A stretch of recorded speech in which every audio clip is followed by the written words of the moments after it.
बिस्मिल्लाहिर्रहमानिर्रहीम।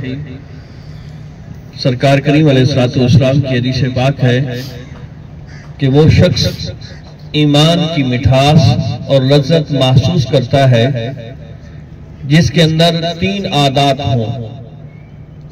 पहली आदत यह है कि वो अल्लाह और उसके रसूल अलैहिस्सलाम से वालिहाना इश्क मोहब्बत रखता हो। दूसरा कि उसका किसी के साथ भी अगर ताल्लुक है तो वो उस ताल्लुक की बुनियाद जो है वो अल्लाह की रजा की खातिर हो, यानी हर ताल्लुक रिश्ता अल्लाह की रजा की खातिर रखा जाए। और तीसरी आदत यह है कि जिस तरह आग में जाना वो नापसंद करता है, इसी तरह इस्लाम को छोड़ना वो नापसंद करता हो।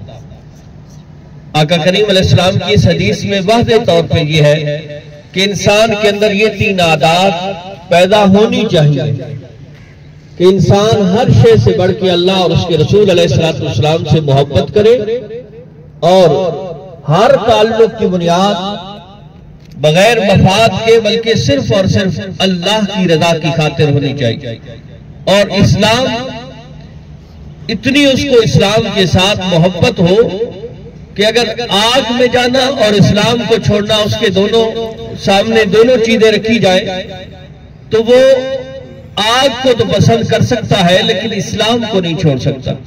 अल्लाह हमें अमल की तौफीक अता फरमाए। अस्सलामु अलैकुम व रहमतुल्लाह।